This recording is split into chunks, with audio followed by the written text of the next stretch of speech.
agora oficialmente começando a segunda edição do Clube do Livro. Gratidão às pessoas que estão participando aqui no Zoom ao vivo comigo. Você que está vendo na gravação no YouTube não está vendo as pessoas maravilhosas, mas estão aqui comigo para aprender mais. Agora com esse novo livro que a gente está trazendo, eu ainda não li, mas tudo o que eu vi a respeito do livro do Poder do Agora foi incrível. E eu então decidi que ele seria o nosso segundo livro. Aqui no YouTube eu deixei também uma playlist com a nossa primeira edição, que foi com o livro do Poder do Subconsciente. Também indico fortemente que vocês assistam, que comprem o livro, porque vale muito a pena. Quem acompanhou, tanto no Zoom quanto na gravação depois, e aplicou as técnicas, teve muitos resultados, me falavam muito no meu direct, né? Vinham no meu Instagram e no meu WhatsApp falando que tudo que colocaram ali em prática, do que foi ensinado, do que foi trazido do livro do Poder do Subconsciente, deu muito certo. Então, eu indico, se você está em busca de mudar sua realidade, de mudar o seu padrão de pensamento diante da vida, diante das coisas, das situações, indico que você faça também um estudo da primeira edição do Clube do Livro. Se você ainda não tem o Poder do Agora, eu vou deixar tanto no grupo no WhatsApp dos participantes ali comigo, quanto aqui no YouTube, quem está vendo na gravação, o link da Amazon para você comprar o livro. E aí você pode fazer o estudo junto comigo. Eu vou fazer um pouco diferente esse formato.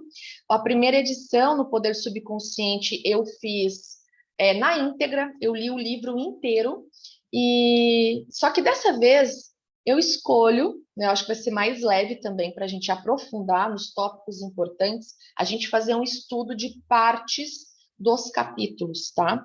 Então, se você tiver o livro, você vai lendo, vai acompanhando e a gente aprofunda quando a gente for fazer os encontros nas terças e quintas-feiras, tá bom? Bom dia para quem está chegando. Obrigada pela presença de vocês.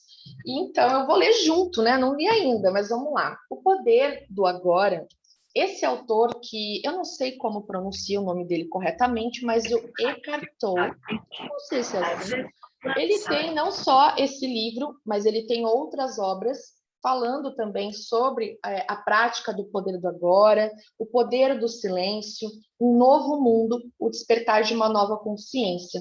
Com certeza vão entrar na lista dos próximos livros que eu vou acompanhar, porque eu acredito que é uma continuidade, né, do saber, do conhecimento que ele vai trazer para nós a partir desse livro, que aqui na capa já fala que foi o primeiro lugar na lista do The New York Times, e ele foi publicado em muitos lugares, teve, né, recorde de vendas, e eu vou começar falando aqui para vocês da capa e da contracapa, para a gente entender um pouquinho o que a gente pode esperar da leitura desse livro, tá bom? Então vamos lá. O Poder do Agora, um guia para a iluminação espiritual. Quem ainda não pegou sua água, seu cafezinho, seu chazinho, seu chimarrão, pode pegar para a gente partilhar esse momento juntos, tá? Para empreender a jornada em direção ao poder do agora, a primeira coisa a fazer é deixar para trás nossa mente analítica e nosso falso ego. Desde o primeiro capítulo, subiremos rapidamente para uma altitude mais elevada, onde se respira um ar mais leve, um ar espiritual. Embora seja uma travessia desafiadora, o autor, Eckhart Tolle, nos guia com sua linguagem simples e facilita o entendimento de conceitos complexos ao escrever no formato de perguntas e respostas. Existem muitas descobertas a serem feitas ao longo do caminho. Nós não somos a nossa mente. Nós podemos nos livrar da dor psicológica. O verdadeiro poder humano se encontra na entrega ao agora. Também descobriremos que o corpo pode ser uma das chaves para se entrar em um estado de paz interior, assim como o silêncio e o espaço ao nosso redor. O acesso está disponível por toda parte. Esses portais podem e devem ser utilizados para nos levar até o agora, o momento presente, onde os problemas não existem.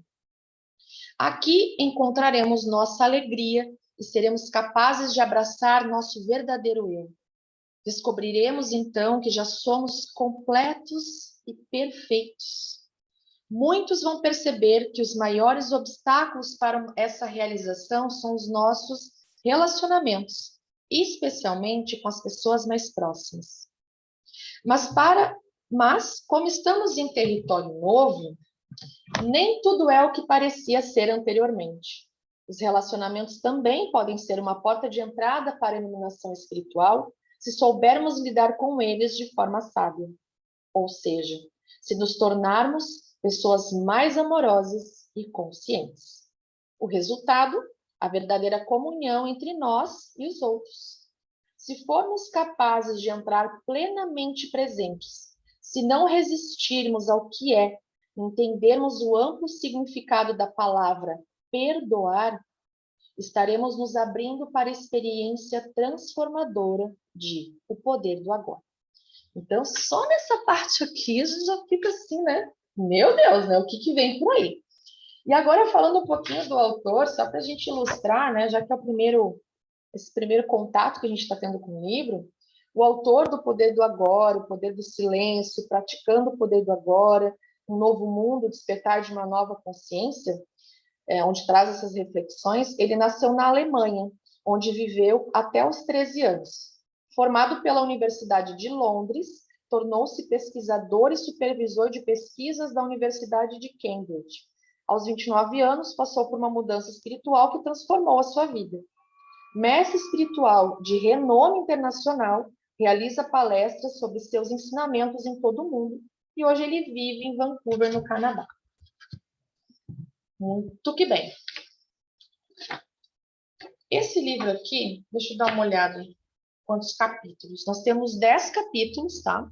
Como eu falei, a gente vai fazer um compilado. Como eu estou começando a ler ele hoje, a gente vai ver a introdução. Não sei se vai dar tempo da gente ver o primeiro capítulo, que eu já vi que ele é um pouco extenso, mas a partir de quinta-feira eu já vou começar a trazer partes do livro, tá? E também eu vou deixar esse meio tempo para vocês comprarem, se quiserem, para ir acompanhando, tá? Ele tem 10 capítulos, ele tem umas 230 páginas, mais ou menos, que tem um finalzinho aqui, tá? Então, só para vocês terem uma noção do que vem por aí. Então, vamos ver a introdução. Você está aqui para possibilitar que o propósito divino do universo se revele. Veja como você é importante. Esse foi o primeiro recadinho que ele deixa aqui para nós. A origem desse livro. Não vejo muita utilidade no passado e raramente penso a respeito dele. Mas para que você compreenda a transformação que pode ocorrer na sua vida ao acessar o poder do agora, vou contar como me tornei um mestre espiritual. Até os meus 30 anos, eu era extremamente ansioso, sofria de depressão e tinha fortes tendências suicidas. Hoje, parece que estou falando da vida de outra pessoa. Tudo começou a mudar pouco depois do meu aniversário de 29 anos, quando acordei certa madrugada com uma sensação de pavor absoluto.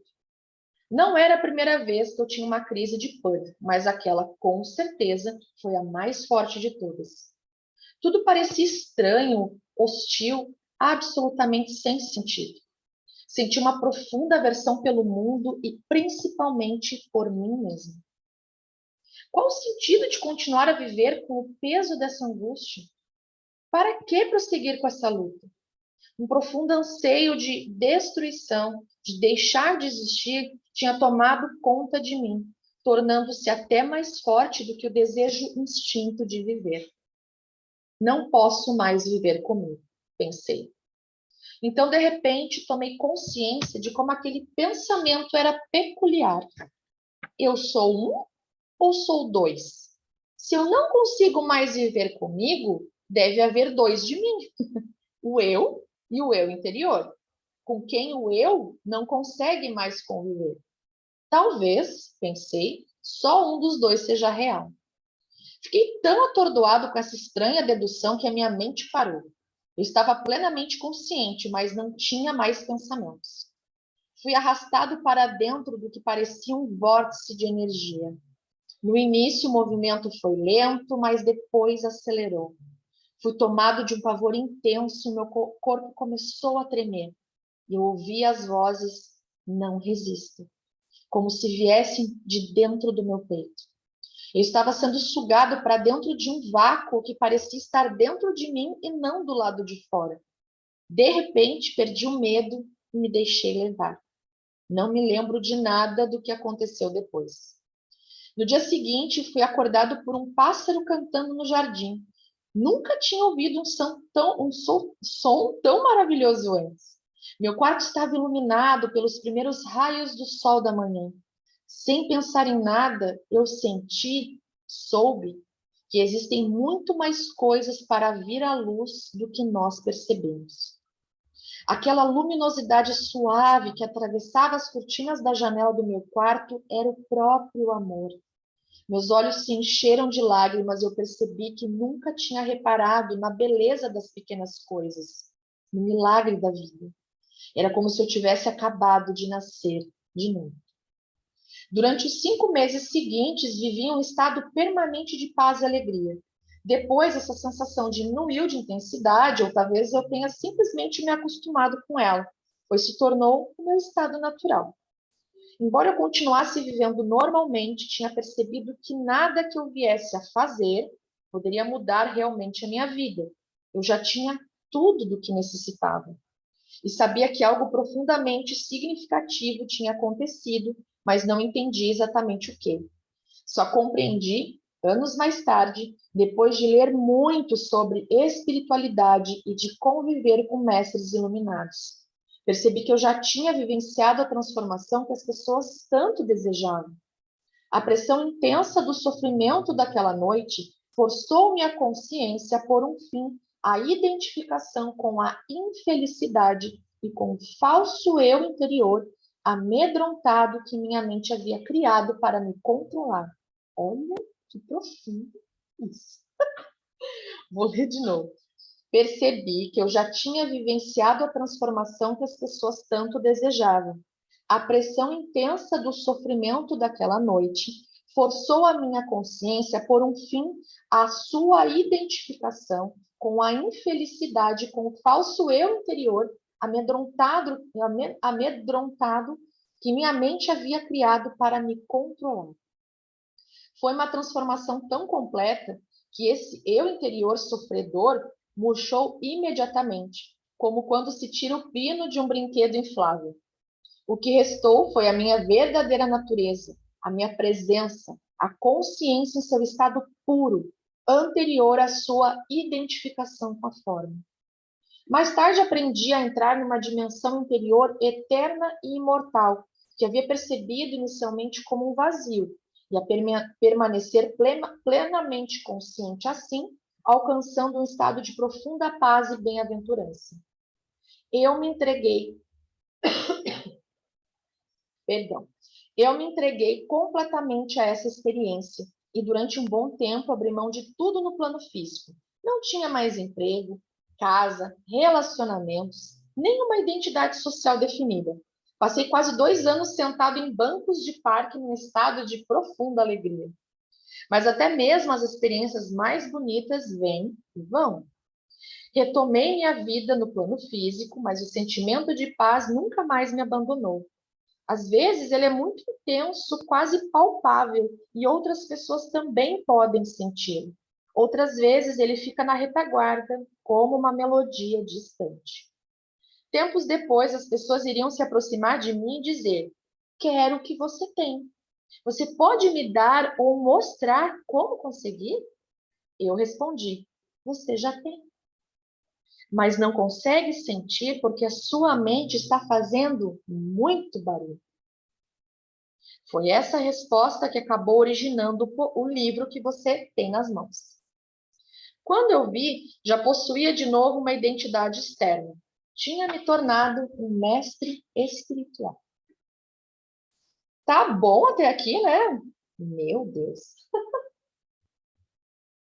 O que mais tem aqui nesse livro, né?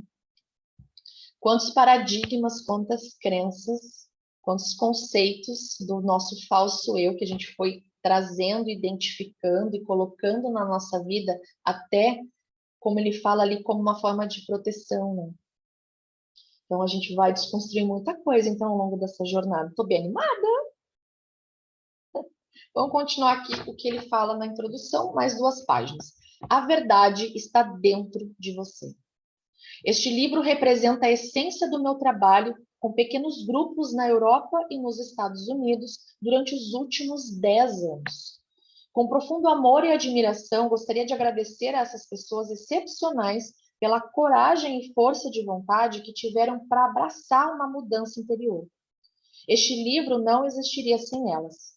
Embora ainda sejam minoria, esses pioneiros espirituais estão chegando a um ponto onde serão capazes de romper os padrões de consciência coletiva herdada dos nossos antepassados, responsáveis pela escravidão da humanidade por séculos. Acredito que esse livro chegará às mãos das pessoas que estão prontas para uma transformação interior radical e que atuará como um catalisador dessa mudança. Espero também que ele alcance muitas outras pessoas que achem o conteúdo digno de atenção, embora ainda não estejam preparadas para viver plenamente essa transformação. Talvez mais tarde a semente plantada com esta leitura se junte à semente da iluminação que cada ser humano traz dentro de si e acabe germinando e florescendo dentro delas.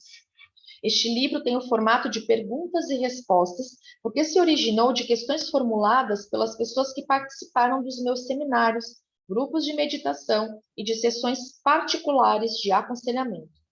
Como aprendi muito nos encontros, achei que outras pessoas poderiam se beneficiar dessa troca de ideias. Por isso, resolvi transcrever algumas perguntas e respostas quase que textualmente.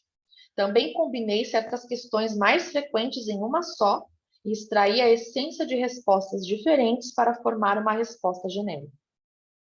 Algumas vezes, enquanto escrevia, deparei com uma ou outra questão inteiramente nova, muito mais profunda ou esclarecedora do que as discutidas anteriormente.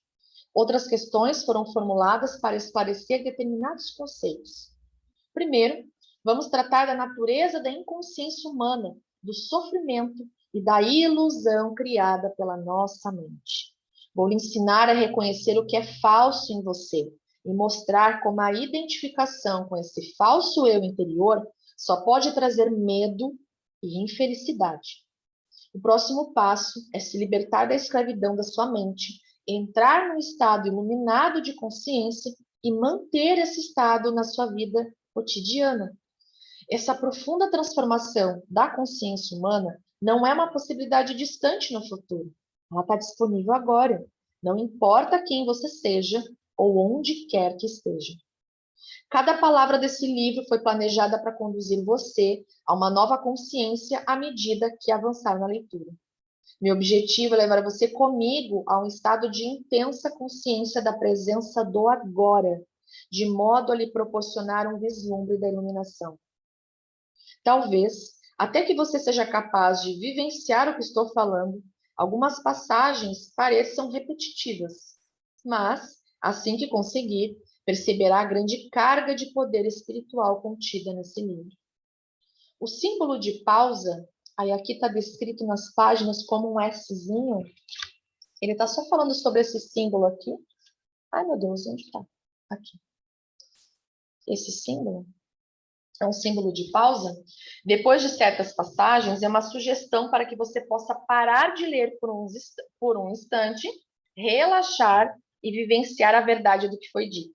Então, ele colocou em pontos do livro esse símbolo para que a gente olhe o símbolo e diga, ok, essa é uma parte onde eu tenho que parar de ler, né? Porque a gente quer comer o livro, né? Parar, ler de novo, refletir e vivenciar isso, internalizar o que foi escrito, né? O que eu estou lendo. O significado de certas palavras, como ser ou presença, pode não ser claro à primeira vista, mas continue lendo, porque essas questões serão respondidas mais adiante ou então vão se tornar irrelevantes à medida que você se aprofundar nos ensinamentos e dentro de você mesmo. A mente quer sempre rotular e comparar.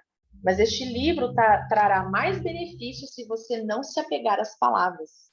Se for comparar a terminologia que eu uso com a de outros textos espirituais, você pode se confundir, porque emprego palavras como mente, felicidade e consciência em acepções diferentes das usuais.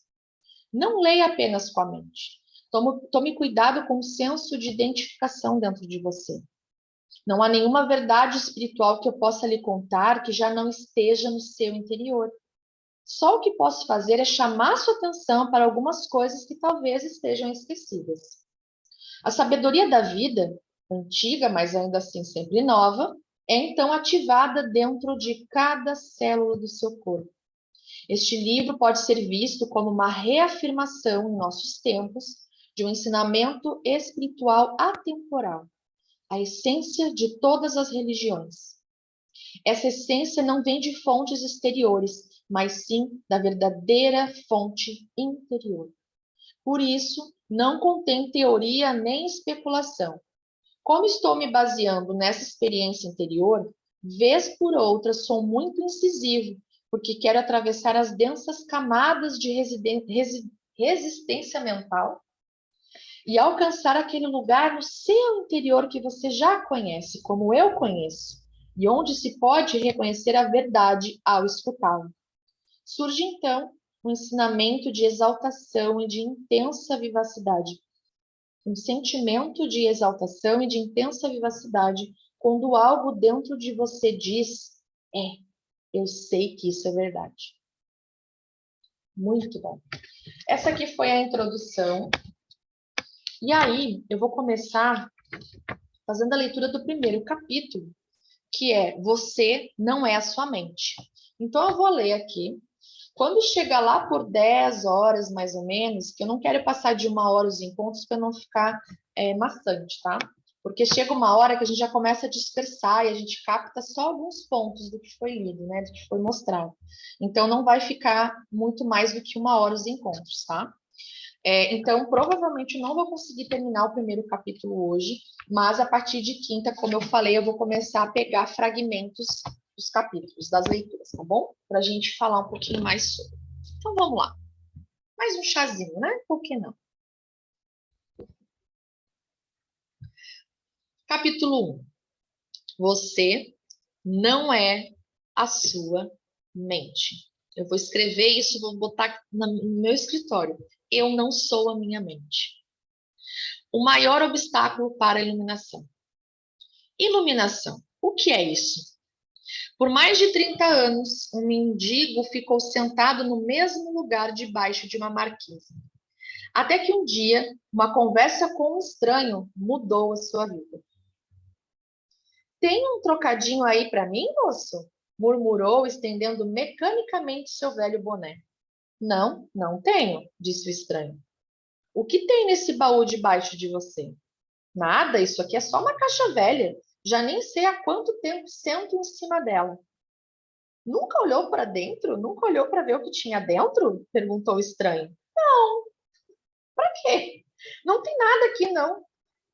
Aí o estranho insistiu. Dá uma olhada dentro dessa caixa. Aí tá, o mendigo resolveu abrir a caixa. Teve que fazer força para levantar a tampa e mal conseguia acreditar ao ver o que o velho caixote estava cheio de ouro. Eu sou o estranho sem nada para dar, que está lhe dizendo para olhar para dentro. Não de uma caixa, mas sim de você mesmo. Imagino que você esteja pensando indignado, mas eu não sou um mendigo. Infelizmente, todos que ainda não encontraram a verdadeira riqueza, a radiante alegria do ser e uma paz inabalável, são mendigos, mesmo que possuam bens e riqueza material. Buscam do lado de fora migalhas de prazer, aprovação, segurança ou amor, embora tenham um tesouro guardado dentro de si, que não só contém tudo isso, como é infinitamente maior do que qualquer coisa oferecida pelo mundo. A palavra iluminação transmite a ideia de uma conquista sobre-humana, e isso agrada o ego, mas é simplesmente o estado natural de sentir-se em unidade com o ser. É um estado de conexão com algo imensurável e indestrutível. Pode parecer um paradoxo, mas esse algo é essencialmente você e, ao mesmo tempo, é muito maior do que você. A iluminação consiste em encontrar a verdadeira natureza por trás do nome e da forma. A incapacidade de sentir essa conexão dá origem a uma ilusão de separação, tanto de você mesmo quanto do mundo ao redor. Quando você se percebe, consciente ou inconscientemente, como um fragmento isolado, o medo e os conflitos internos e externos tomam conta da sua vida. Adoro a definição simples de Buda para a iluminação. É o fim do sofrimento. Uau. Não há nada de sobre-humano nisso, não é mesmo? Claro que não é uma definição completa, ela apenas nos diz o que a iluminação não é. Ela não é sofrimento. Mas o que resta quando não há mais sofrimento? Buda silencia a respeito. E esse silêncio implica que teremos de encontrar a resposta por nós mesmos. Como ele emprega uma definição negativa, a mente não consegue entendê-la como uma crença ou como uma conquista sobre-humana, um objetivo difícil de alcançar. Apesar disso, a maioria dos budistas ainda acredita que a iluminação é algo apenas para Buda e não para eles próprios, pelo menos não nesta vida. Você usou a palavra ser. Começou uma pergunta aqui, tá? Você usou a palavra ser. Pode explicar o que quer dizer isso? Aí ele responde: ser é a eterna e sempre presente vida única, que existe além das inúmeras formas de vida sujeitas ao nascimento e à morte. E aqui eu interpreto como muitas e muitas existências. Ó, ser é a eterna e sempre presente vida única, que existe além das inúmeras formas de vida sujeitas ao nascimento e à morte. Entretanto, o ser não está apenas além, mas também dentro de todas as formas, como a mais profunda, invisível e indestrutível essência interior. Isso significa que ele está ao seu alcance agora, sob a forma de um eu interior mais profundo, que é a verdadeira natureza dentro de você. Mas não procure apreendê-lo com a mente. Não tente entendê-lo. Só é possível conhecê-lo quando a mente está serena. Se estiver alerta, com toda a sua atenção voltada para o agora, você até poderá sentir o ser, mas jamais conseguirá compreendê-lo mentalmente. Recuperar a consciência do ser e submeter-se a esse estado de percepção dos sentidos é o que se chama iluminação. E aqui complementa, né, sobre o início do capítulo, que a gente não é a nossa mente. A gente fica tentando achar uma justificativa, um entendimento, algo plausível, palpável, racional, para entender e compreender certas coisas, né? E aqui ele fala: se estiver alerta com toda a sua atenção voltada para o agora, você poderá até sentir o ser, mas jamais conseguirá compreendê-lo mentalmente. Recuperar a consciência do ser e submeter-se a esse estado de percepção dos sentidos é o que se chama iluminação. E aqui ele já coloca aquele símbolo para que a gente releia, reflita, integre o que a gente acabou de ler. Porque, sim, vocês viram que tem partes bem profundas, né? E se a gente pega o livro para ler assim, correndinho, a gente vai perder algumas nuances aí que são importantes. Então, de cara, a gente recém começou o primeiro capítulo, eu já percebo que esse aqui é um livro para a gente deixar para estudo mesmo, de cabeceira, assim, sabe? Quando a gente está, sei lá, precisando de algo que faça com que a gente se conecte, mesmo que não mentalmente, mas de alguma forma, com algumas percepções através dos sentidos com o nosso ser, a gente vem para o livro dar uma lida. Aí a gente começa a se recordar disso, né? Da força interior, daquilo que já é nosso, que já está dentro de nós. E aí a gente respira e encara a vida. De novo, volta para a rotina. Mais consciente. Outra pergunta. Quando você diz ser, está falando sobre Deus? Se estiver, por que não diz expressamente? A resposta dele: a palavra Deus tornou-se vazia de significado ao longo de milhares de anos de utilização imprópria.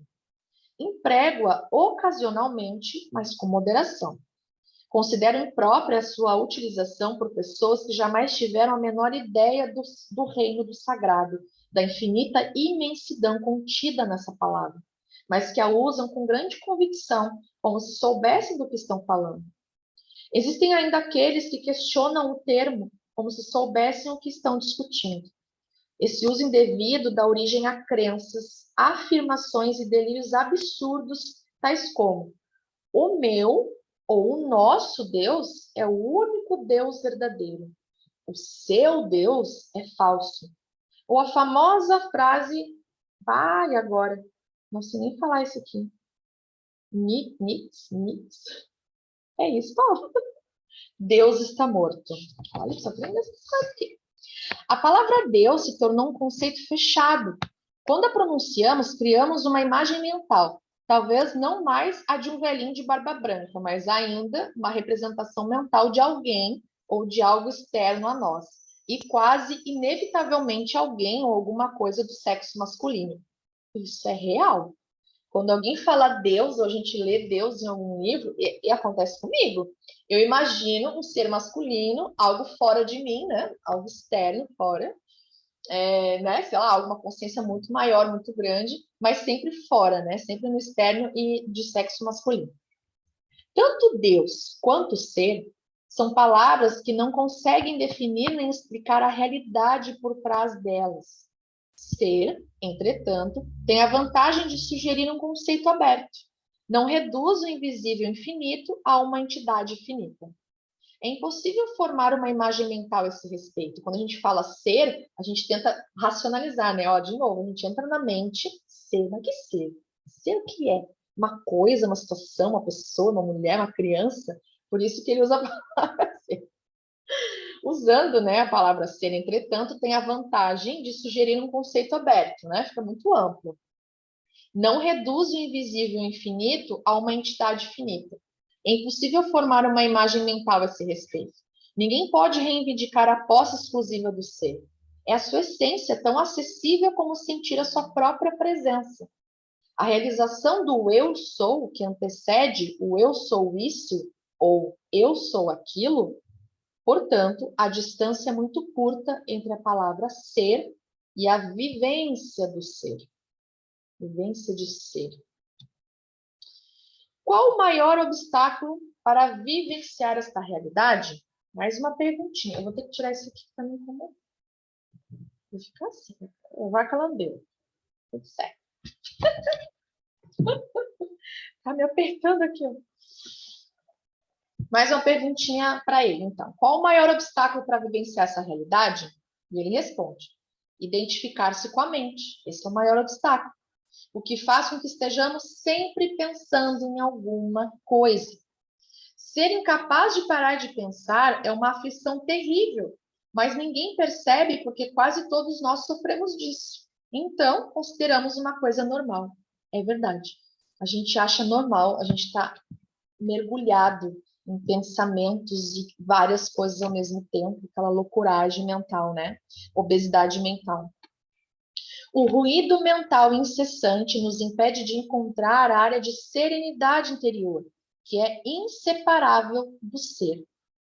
Isso faz com que a mente crie um falso eu interior que projeta uma sombra de medo e sofrimento sobre nós. Examinaremos esses pontos detalhadamente mais adiante.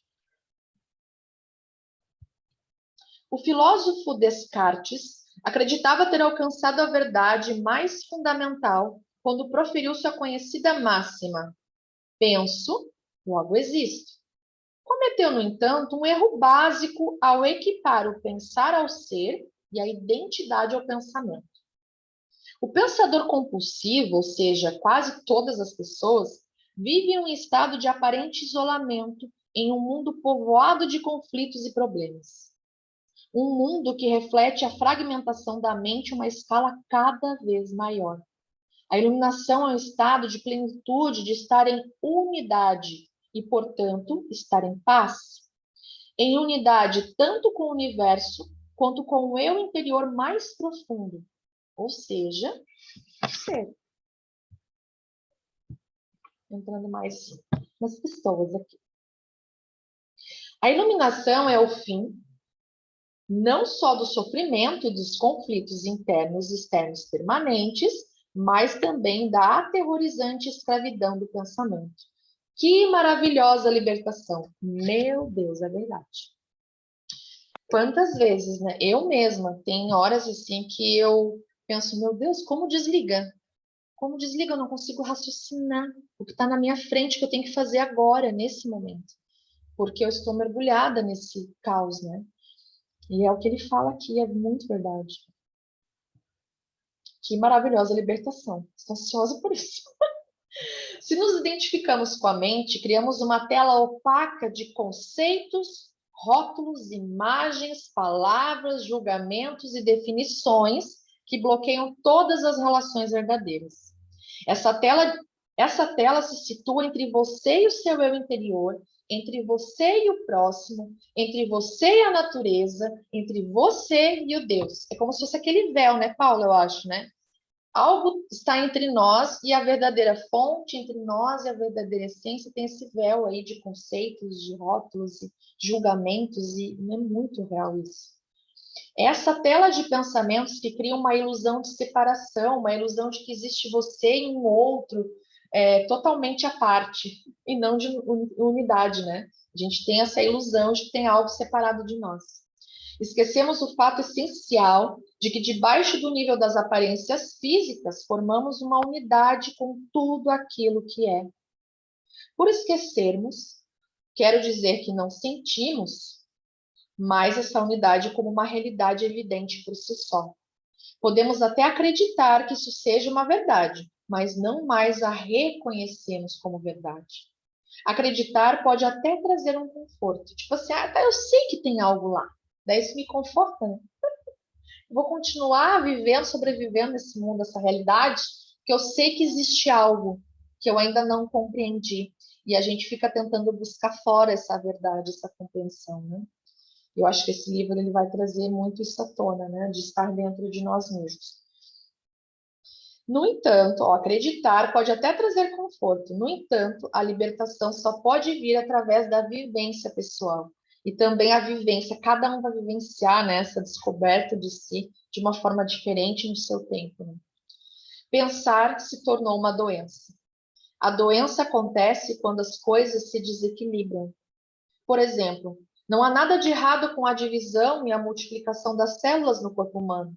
Mas quando esse processo acontece sem levar em conta o organismo como um todo, as células se proliferam e temos a doença.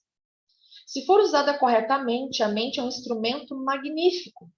Entretanto, quando a usamos de forma errada, ela se torna destrutiva. Para ser ainda mais preciso, não é você que usa sua mente de forma errada. Em geral, você simplesmente não usa a mente. É ela que usa você. Essa é a doença. Você acredita que é a sua mente. Eis aí o delírio. O instrumento se apossou de você. Uau! Se eu não tenho controle da minha própria mente, imagina, eu entreguei controle total para minha mente. Daí alguém falou assim, ó, não concordo muito com isso. É verdade que penso muito sem um objetivo definido como a maioria das pessoas, mas ainda posso escolher como usar minha mente para ter e conseguir coisas, e faço isso o tempo todo. Aí ele responde, só porque podemos resolver palavras cruzadas ou construir uma bomba atômica não significa que estejamos usando a mente. Assim como os cães adoram mastigar ossos, a mente adora transformar dificuldades em problemas. É por isso que ela resolve palavras cruzadas e constrói bombas atômicas. Mas essas coisas não interessam a você. Pergunta então: você consegue se livrar da sua mente quando quer? Já encontrou o botão que a desliga? Uau! Bingo de milhões, como diz Elaine Eurípides. Mais um questionamento aqui. A ideia é parar de pensar completamente? Não, não consigo. A não ser por 1 ou 2 segundos. Alguém questionou ele. E ele responde. Então, é porque a mente está usando você. Estamos tão identificados com ela que nem percebemos que somos seus escravos. É quase como se algo nos dominasse sem termos consciência disso e passássemos a viver como se fôssemos a entidade dominadora, e não somos. A liberdade começa quando percebemos que não somos a entidade dominadora e pensadora. Saber disso nos permite observar a entidade. No momento em que começamos a observar o pensador, ativamos um nível mais alto de consciência. Começamos a perceber, então, que existe uma vasta área de inteligência além do pensamento e que este é apenas um aspecto diminuto da inteligência.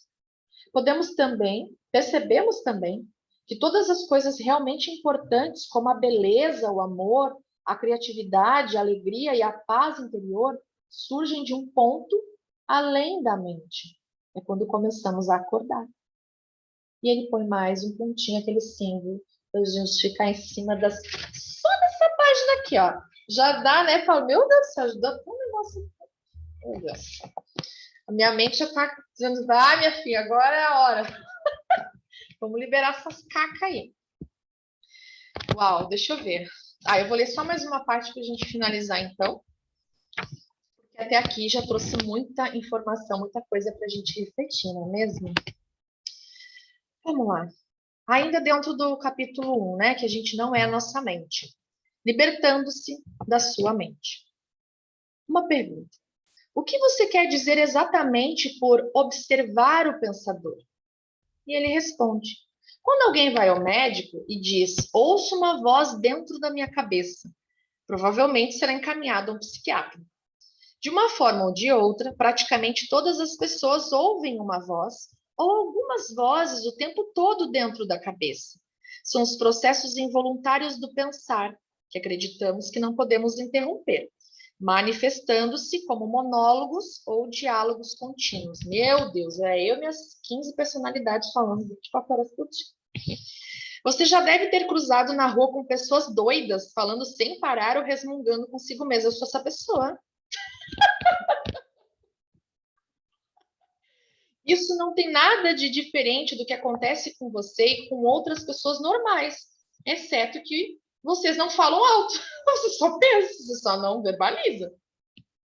A voz comenta, especula, julga, compara, desculpa, gosta, desgosta, etc.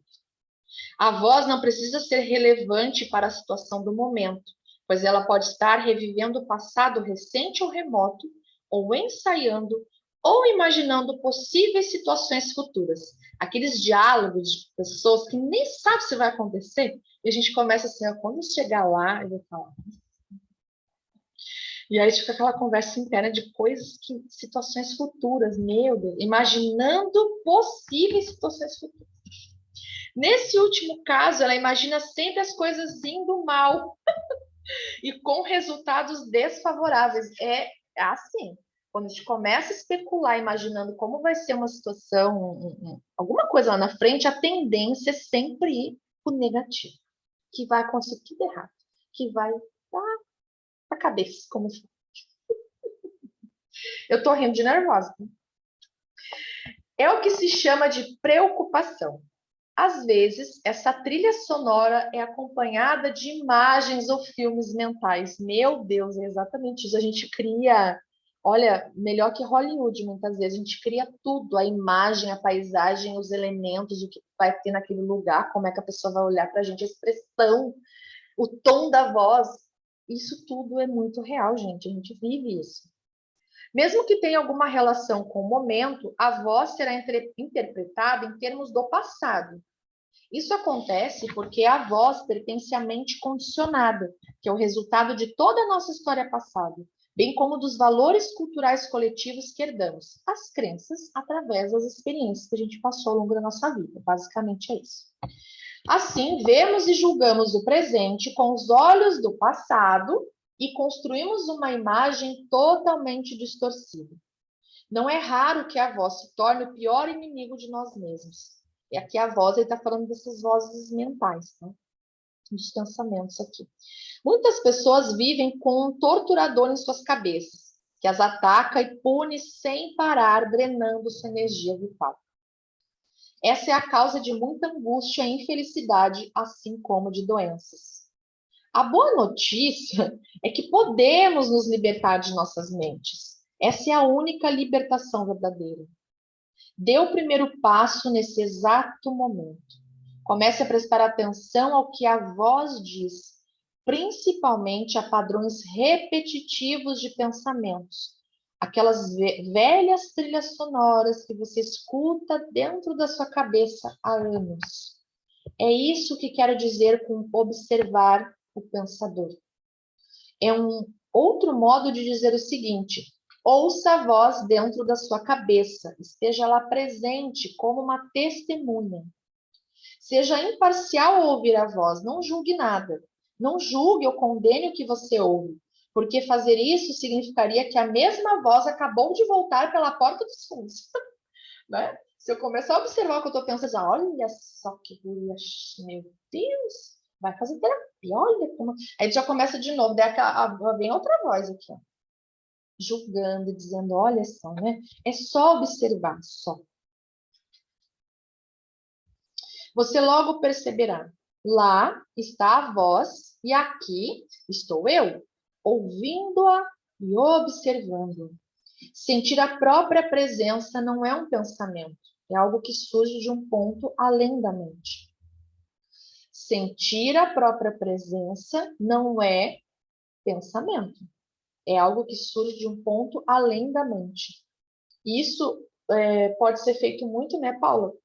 Com as meditações, as respirações, né? Porque daí tu dá uma silenciada, entra num estado, né, de presença que não é necessariamente um pensamento e começa a ser observador de si, sem julgar. Assim, ouvir um pensamento significa que você está consciente não só do pensamento, mas também de você mesmo, como uma testemunha daquele pensamento. Isso acontece porque uma nova dimensão da consciência acabou de surgir.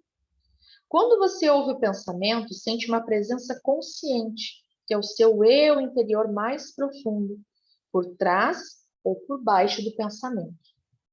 O pensamento, então, perde o poder que exerce sobre você e se afasta rapidamente, porque a mente não está mais recebendo energia gerada pela sua identificação com ela, ou seja, ela não expande, ela não cresce mais, porque ela não vê mais o combustível. A gente está só observando, continua nadando.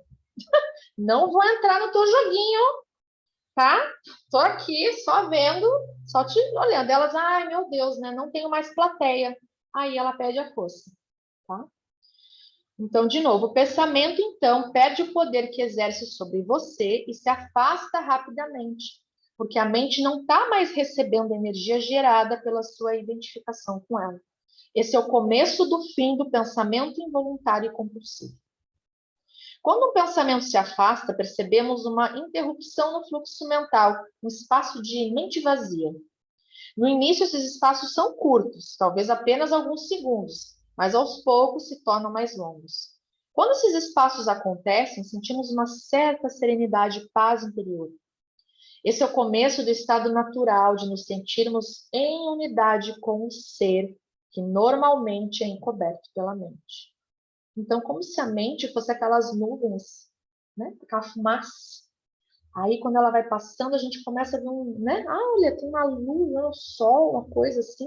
Aí a gente começa a se perceber, né? Aquela serenidade, aquela paz interior, é quando a gente começa a se sentir em unidade com o ser.